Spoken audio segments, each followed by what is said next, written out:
Good evening दोस्तों आप सभी के लिए। और दोस्तों आप सभी को पता ही है दोस्तों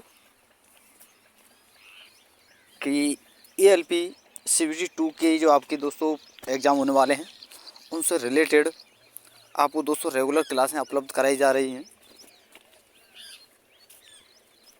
तो दोस्तों ये जितनी भी आपकी क्लासें उपलब्ध हैं आपके लिए यानी आपके लिए कराई जा रही हैं ये सारी की सारी क्लासें दोस्तों आपके आने वाले एग्ज़ाम के लिए बहुत ही ज़्यादा इम्पोर्टेंट हैं। तो दोस्तों ये रेगुलर आप क्लासें लिया करें और 1-2 दिन में ही आपकी ये क्लासें बस 31 तारीख तक लास्ट है। उसके बाद ALP CBT 2 के जितने भी एग्ज़ाम हुए थे वो एग्ज़ाम जो है आपके क्लियर हो जाएंगे, यानी जो शिफ्टें हुई थी वो आपकी क्लियर हो जाएंगी। यानी जितनी शिफ्टों जितने भी क्वेश्चन पूछे गए थे आपसे पिछली बार वो सारे प्रश्न आपके लिए करा दिए जाएंगे। फिर उसके बाद दोस्तों देखिए, मैं आप स्टूडेंटों के लिए दोस्तों जितने भी स्टूडेंट हैं वो जो ग्रुप डी की तैयारी करना चाहते हैं उनके लिए दोस्तों उनका जो है पहले तो बायो, फिज़िक्स, केमिस्ट्री इनकी थ्योरी आपके लिए कराने वाला हूँ और फिर उसके बाद दोस्तों आपका जो है प्रैक्टिस सेट चलने वाले हैं।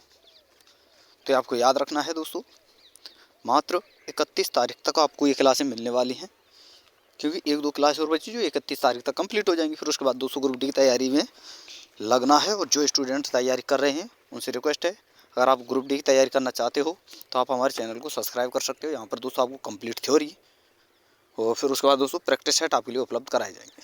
ठीक है दोस्तों, तो चलिए दोस्तों आज हम शुरू करते हैं ब्लैक स्मिथ का जो एग्ज़ाम होता है, ट्रेड जो ब्लैक स्मिथ होती है उसमें जो पार्ट ए में जो साइंस के क्वेश्चन पूछे गए थे वो।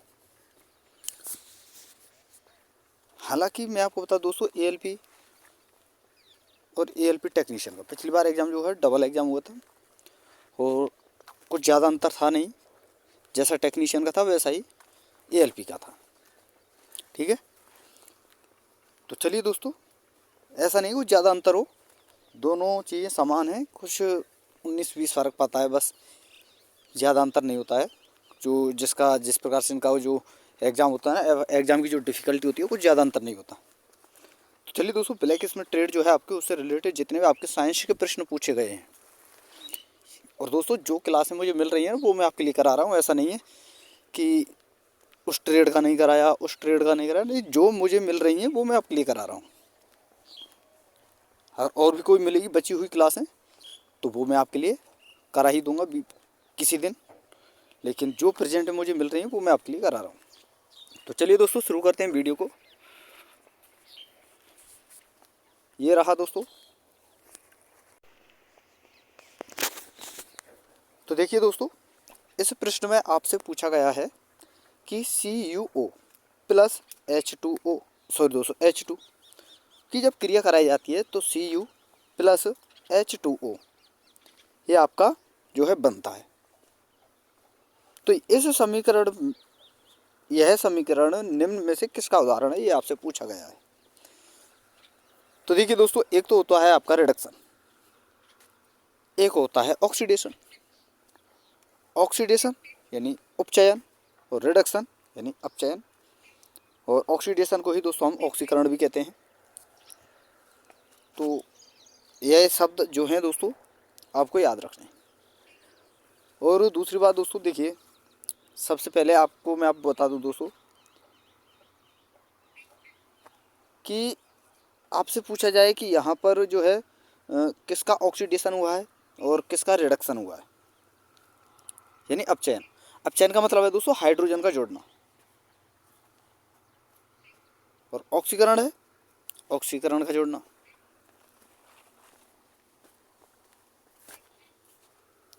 तो यहाँ पर हुआ क्या है दोस्तों, देखिए यहाँ पर ऑक्सीजन जो है कॉपर के साथ में है, हाइड्रोजन अकेला है, लेकिन यहाँ पर क्या हुआ है दोस्तों, हाइड्रोजन जो है ऑक्सीजन के साथ जुड़ा हुआ है।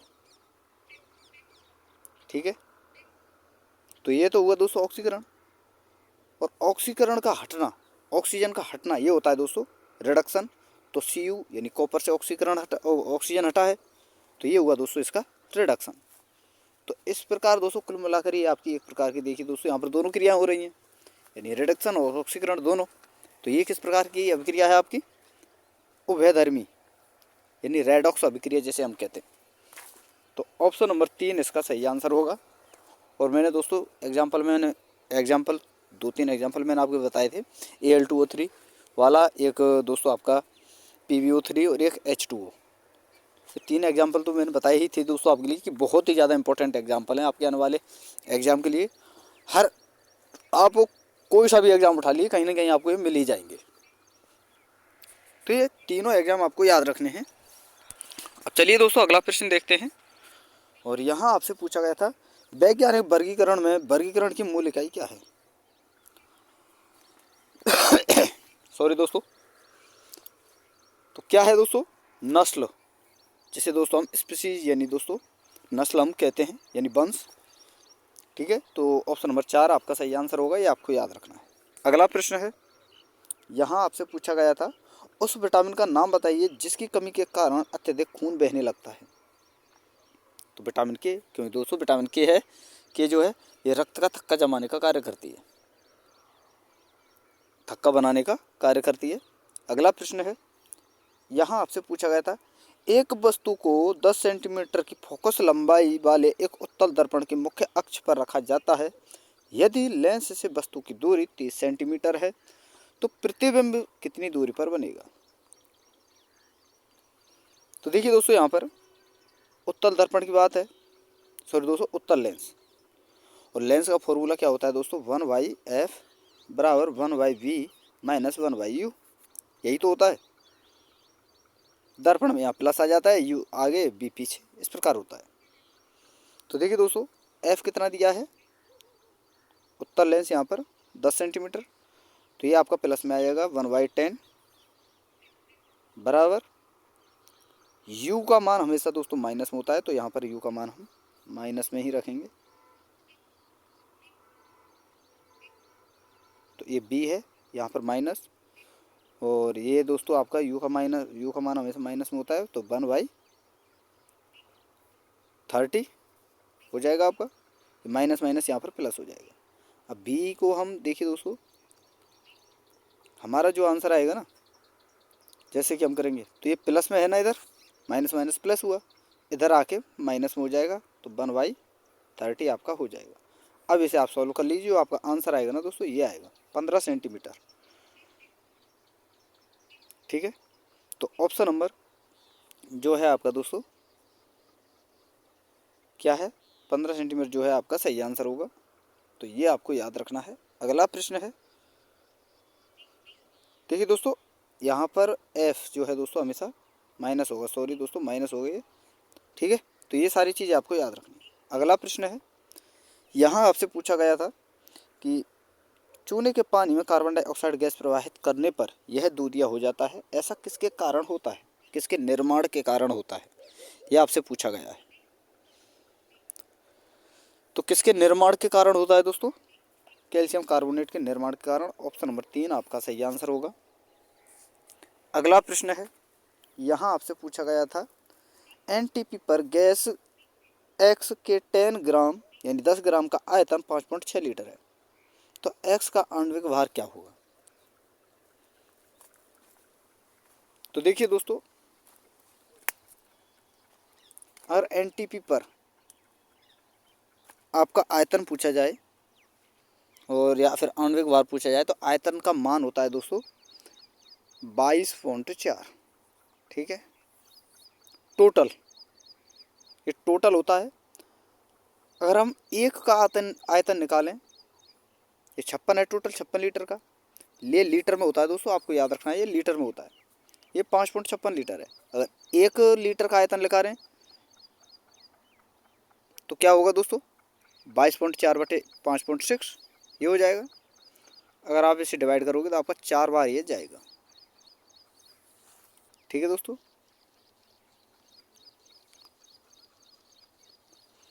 अब बात करते हैं दोस्तों भार की। भार क्या होता है दोस्तों, द्रव्यमान इंटू आयतन। द्रव्यमान आपका 10 ग्राम है, आयतन 4 है, तो 40 आ जाएगा, यानी ऑप्शन नंबर 2 आपका सही आंसर होगा, ये आपको याद रखना है। अगला प्रश्न है, यहाँ आपसे पूछा गया था लोहा जो कि गुणों में कोबाल्ट और निकल जैसा है को इन तत्वों से बहुत दूर रखा गया जब यह किसकी कमियों में से एक था। तो ये किसने रखा था दोस्तों, न्यूलैंड्स के ऑक्टेव नियम से रिलेटेड है, यानी न्यूलैंड्स जो है उन्होंने क्या किया दोस्तों, कोबाल्ट जो लोहा जो होता है ना, ये आयरन और जो आपका दोस्तों कोबाल्ट और निकल के सेम जो है दोस्तों अपना गुण दर्शाता है, लेकिन इन्होंने क्या किया, लोहे को ही दोस्तों इन्होंने कोबाल्ट और निकल से दूर रख दिया। तो ये किसने किया था दोस्तों, न्यूलैंड्स ने। ऑप्शन नंबर 4 आपका सही आंसर होगा। अगला प्रश्न है, यहाँ आपसे पूछा गया था चंपारण सत्याग्रह से पहले चंपारण के किसान पंचकठिया प्रणाली को अपनाते थे, जिसमें 1 बीघा जमीन के 5 कट्टों में डैश बोया जाता था। तो नील की खेती की जाती थी। ऑप्शन नंबर 2 आपका सही आंसर होगा। अगला प्रश्न है, यहाँ आपसे पूछा गया था, देखिए दोस्तों वही नील की खेती डबल टाइप हो चुका है। अगला प्रश्न देखते हैं, ये रहा दोस्तों, नाइट्रोजन का पारमाणविक द्रव्यमान 14 और हाइड्रोजन का 1, तो अमोनियम का आणविक द्रव्यमान क्या होगा। तो अमोनियम का फॉर्मूला क्या है दोस्तों, पहले तो आपको ये देखना होगा।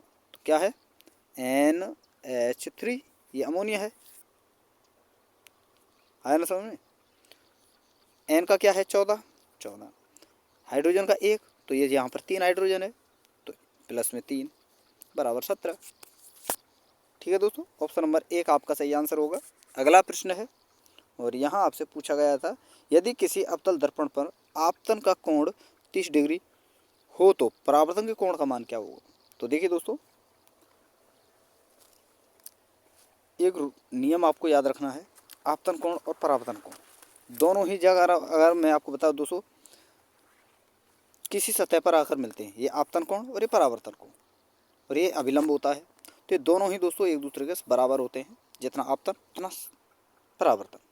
तो आपतन यहाँ पर 30 डिग्री है तो परावर्तन भी 30 डिग्री। ऑप्शन नंबर 2 आपका सही आंसर होगा। अगला प्रश्न है, यहाँ आपसे पूछा गया था, देखिए दोस्तों डबल टाइप हो चुका है, क्या ही प्रश्न है, तो इसका मैंने 17 बताया था, आपको समझा दिया है। अगला प्रश्न देखते हैं,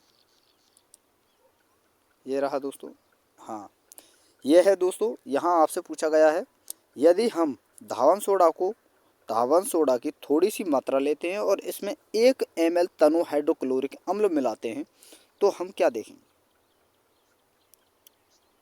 तो देखिए दोस्तों, धावन सोडा जो आपका दोस्तों एक क्षारीय होता है और ये दोस्तों अम्ल है। तो क्षार की क्रिया जब अम्ल से कराते हैं तो कौन सी गैस रिलीज होती है दोस्तों, कार्बन डाइऑक्साइड। तो देखिए दोस्तों, कार्बन डाइऑक्साइड गैस तेज बुदबुदाहट के साथ निकलती है। तो ऑप्शन नंबर 2 आपका सही आंसर होगा। अगला प्रश्न है, यहाँ आपसे पूछा गया है कि अधात्विक गुण बढ़ता है कब, सोडियम से क्लोरीन की तरफ जाते हैं। देखिए दोस्तों, अधात्विक गुण यानी अधात्विक गुण किसे कहते हैं, सबसे पहले तो मैं आपको बता दूं। तो देखिए दोस्तों, ये आपकी आवर्त सारणी होती है, ठीक है, यहाँ पर आपका क्या होता है दोस्तों, उपधातु होते हैं इस इधर साइड में, इस प्रकार ये जो सीढ़ी नुमा ये जो जगह है यहाँ पर आपके उपधातु पाई जाती हैं, इधर अधातु और इधर धातु। तो सोडियम जो है आपका दोस्तों फर्स्ट ग्रुप में आता है। आपने पढ़ा होगा हेलिना की रब से फरियाद बेटा मांगे करने, इस प्रकार से दोस्तों ट्रिको होती है। तो उसमें क्या होता है दोस्तों, हेलिना, तो इधर यहाँ पर दोस्तों सोडियम आता है और हम जाएंगे क्लोरीन की तरफ। फ्लोरीन वाली श्रेणी पढ़ी होगी आपने, फिर कल बाहर आई एंटी टेंशन में, ये आपने पढ़ा होगा, जो कि 17वें ग्रुप में होता है, ठीक है। तो अगर हम इधर से धातु गुण से और इधर जाएंगे तो क्या होगा दोस्तों, अधातु गुण बढ़ेगा और धातु गुण घटता है। तो सोडियम से अगर हम क्लोरीन की तरफ जाते हैं तो ये सारी चीज़ें होती हैं। तो ऑप्शन नंबर 2 आपका सही आंसर होगा। अगला प्रश्न है, और यहाँ आपसे पूछा गया था, रिक्त स्थान में से सबसे उपयुक्त विकल्प पर यानी गुरुत्वाकर्षण का सार्वभौमिक नियतांक क्या है। तो दोस्तों कई बार मैं आपको बता चुका हूँ, 6.667 × 10⁻⁻11 न्यूटन मीटर स्क्वायर पर केजी स्क्वायर ये आपका होता है। तो ऑप्शन नंबर 3 आपका सही आंसर होगा।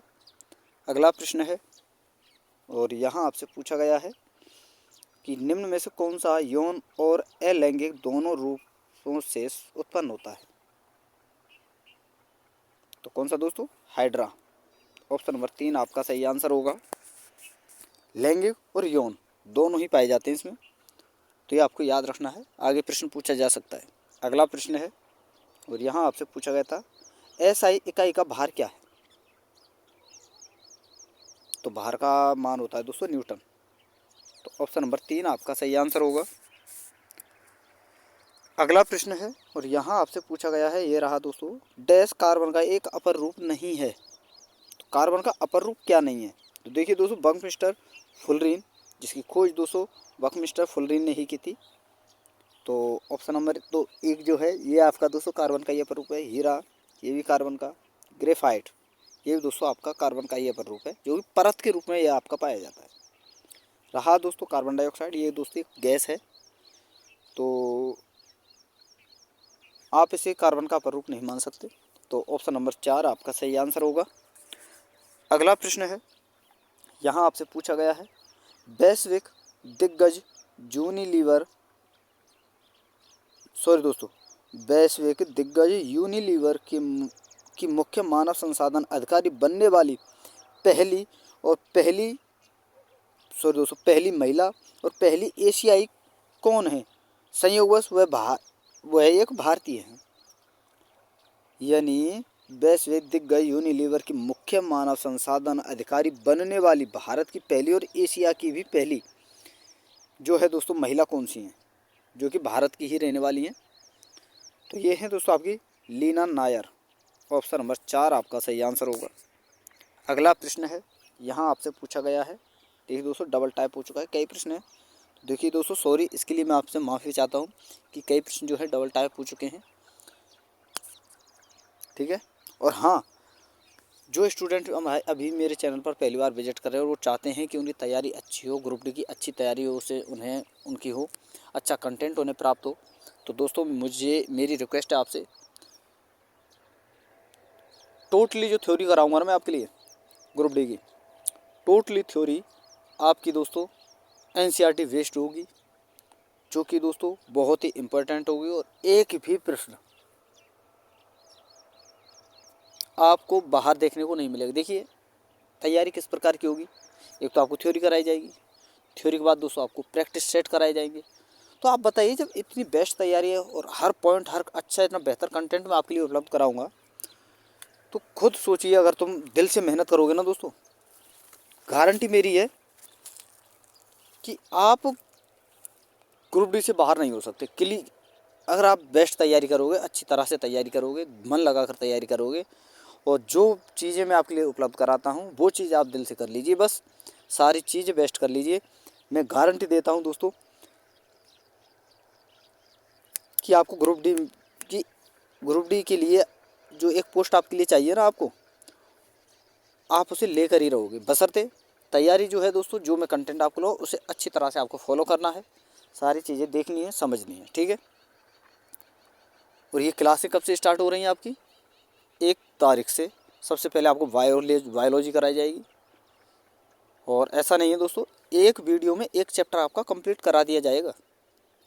जैसे मान लीजिए आपका पाचन तंत्र है, पाचन तंत्र जो है आपका, इसकी एक वीडियो कंप्लीट होगी। इसी प्रकार दोस्तों कंकाल तंत्र, श्वसन तंत्र, उत्सर्जन तंत्र, इस प्रकार से दोस्तों एक टॉपिक में एक वीडियो में एक टॉपिक खत्म होगा आपका। और दोस्तों ऐसा नहीं है सारी चीज़ पढ़ाऊँगा मैं, कूड़ा कचरा सारी चीज़ें नहीं, जो चीज़ एग्ज़ाम की दृष्टि से इम्पोर्टेंट है और अब तक एग्ज़ाम में आपसे पूछी गई है, और जो चीज़ें एग्ज़ाम की दृष्टि से इम्पोर्टेंट होंगी वही चीज़ें आपको पढ़ाई जाएंगी, और डायग्राम के साथ, ऐसा नहीं है बिना डायग्राम के साथ आपको समझाया जाएगा सारी चीज़ें, ठीक है दोस्तों। तो ये चीज़ें आपको याद रखनी है। और दोस्तों वीडियो अगर आपको पसंद आ रही हो ना, तो वीडियो को लाइक ज़रूर करते चलें, शेयर करते चलें, ठीक है। अब चलिए दोस्तों अगला प्रश्न देखते हैं, और यहाँ आपसे पूछा गया है वायु का निरपेक्ष अपवर्तक सूचकांक कितना है? तो ये होता है दोस्तों आपको 1.3003, यानी ऑप्शन नंबर 4 आपका सही आंसर होगा। अगला प्रश्न है, यहाँ आपसे पूछा गया था गति ऊर्जा किसके बराबर होती है? तो 1/2 mv²। ये फॉर्मूला तो कई बार आपके लिए बता चुका हूँ मैं। तो ऑप्शन नंबर 2 आपका सही आंसर होगा। अगला प्रश्न है, और यहाँ आपसे पूछा गया था कि उपन्यास स्वायत्त तंत्रत्य द ओटा के लिए कौन से कन्नड़ लेखक को साहित्य अकादमी पुरस्कार मिला? तो कौन से कन्नड़ लेखक थे? तो ये थे दोस्तों बोलवार मोहम्मद कुन्ही। ऑप्शन नंबर 1 आपका सही आंसर होगा। अगला प्रश्न है, यहाँ आपसे पूछा गया है, रिक्त स्थान में सबसे उपयुक्त विकल्प भरें। यदि एक पौधे का समजीनी टी और आर यानी स्मॉल टी कैपिटल आर और स्मॉल आर है, ये आप देख सकते हो यहाँ पर, तो समलक्षणी होगा। तो किस प्रकार का होगा, यानी फिनोटाइप उसका किस प्रकार का होगा? तो देखिए दोस्तों, मैं आपको बता दूं कि टी जो है टॉल, जिसे हम कहते हैं, टी का मतलब होता है दोस्तों टॉल लंबा और स्मॉल टॉल छोटा यानी बौना। तो ये लंबे और बौने को प्रदर्शित करता है। आर जो है दोस्तों गोल और झुर्रीदार को प्रदर्शित करता है कि कोई बीज कैसा है, झुर्रीदार है या गोल है, कोई फली कैसी है, तो इस प्रकार से, ठीक है। और ये सारी चीज़ें किस प्रकार से जो है दोस्तों बताई जाती हैं कि अगर जैसे यहाँ पर लिखा हुआ है टी आर इस प्रकार से लिखा हुआ है, अगर ये प्रारंभिक वर्ड छोटा है तो बौना होगा, बड़ा है तो लंबा होगा। टी में बात करें आर की, तो प्रारंभिक वर्ड लंबा है तो यानी आर जो है बड़ा है तो गोल होगा, और छोटा होता तो आपका झुर्रीदार होता। हमारा इससे कोई प्रभाव नहीं पड़ता इतना जितना आपका फर्स्ट वर्ड जो है देखा जाता है। मैं आपके लिए समझाने के लिए बोल रहा हूँ, हालांकि प्रभाव दोनों का होता है, मैं तो खाली आपको समझाने के लिए बोल रहा हूँ। अगर आपको फर्स्ट वर्ड टी जो है छोटा दिख जाए तो आपका बौना होगा, बड़ा दिख जाए तो लंबा। इसी प्रकार आर जो है दोस्तों बड़ा दिख जाए तो गोल और छोटा दिख जाए तो झुर्रीदार, इस प्रकार से पहचानना होता है।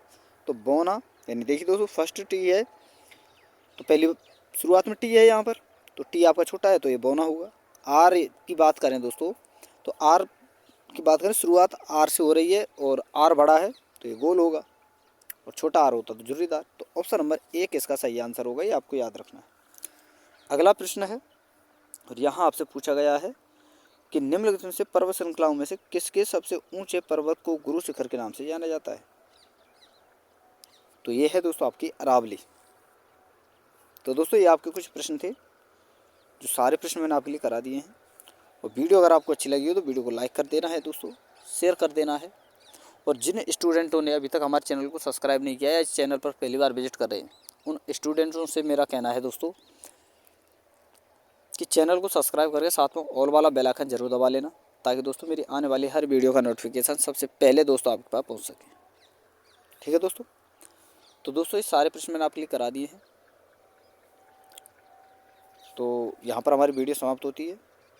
तो थैंक यू दोस्तों, धन्यवाद। फिर मिलते हैं नई वीडियो के साथ।